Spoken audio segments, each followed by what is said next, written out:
You know that feeling when you walk into a room and instantly know something is off? Nobody says anything, everyone is smiling. The conversation sounds normal, but your body already knows. Two people argued before you got there. Someone's upset, but pretending not to be. There's tension sitting in the air like static, and somehow you're picking it up before anyone says a word. And now, 5 minutes later, you're the one feeling heavy, irritated, drained, or weirdly anxious for no obvious reason. If that happens to you a lot, people have probably called you too sensitive, too emotional, too affected by things that have nothing to do with you. But here's the thing nobody tells you. Some people really do absorb the emotional atmosphere around them more strongly than others, not in a mystical way, in a psychological one. Your brain may simply be more tuned to emotional signals than most people's. And that changes everything because a lot of highly sensitive people grow up thinking they're weak, when what's actually happening is that their nervous system is doing more work than average. It is constantly scanning tone, facial expression, pacing, silence, tension, and subtle shifts in mood.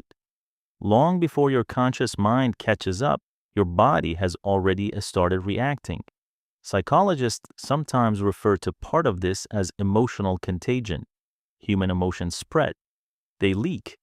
One stressed person can raise the stress level of an entire room without ever explaining why. And some people are much more receptive to that signal than others. That means if someone near you is angry, your body may tense. If someone is anxious, your chest may tighten. If someone is sad, your energy may drop without you fully realizing why. You are not imagining it. Your system is reading the emotional weather. The problem is, when you absorb everyone's emotional weather, you can start living like it's all your climate.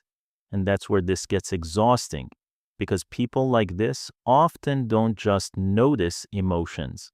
They feel responsible for them. The room is tense, so they try to lighten it. Someone seems off, so they start adjusting themselves, becoming softer, more careful, more pleasing, less disruptive.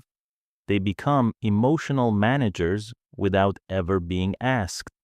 That pattern usually starts early.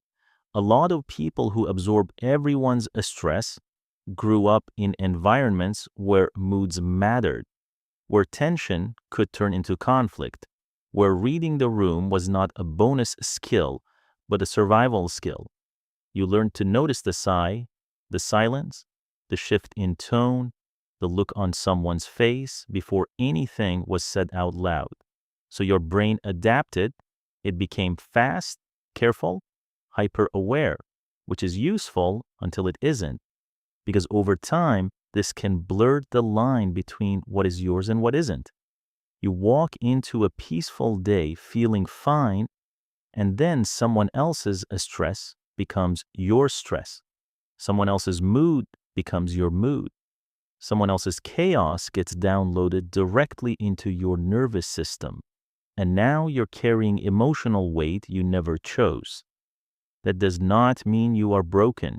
It means your boundaries may be emotional before they are logical. Your body reacts first. Explanation comes later. And to be fair, there are strengths in this. People who absorb emotional signals quickly are often deeply empathetic. They can sense discomfort before anyone admits it. They read subtext well. They notice what other people miss. They can be incredibly comforting to be around because they often understand what's happening beneath the surface. But there's a cost to being that tuned in. If you are always reading the room, you rarely get to fully rest inside yourself. You become the person who notices everything and says nothing, the one who feels the shift, the one who gets tired after being around the wrong people and can't even fully explain why. So if you absorb everyone's stress, here's the reframe. You are not weak, you are not dramatic, and you're not too much.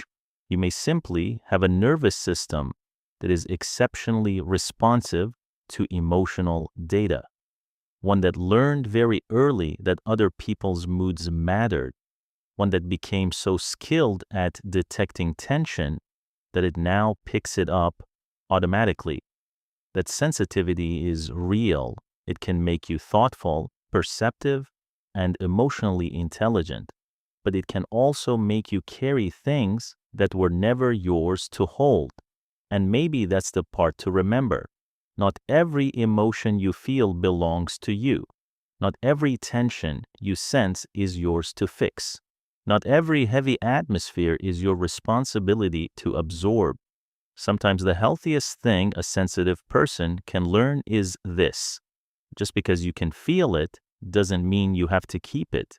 If this resonated with you, subscribe. I've got more videos like this coming, and I think you'll probably see yourself in the next one too.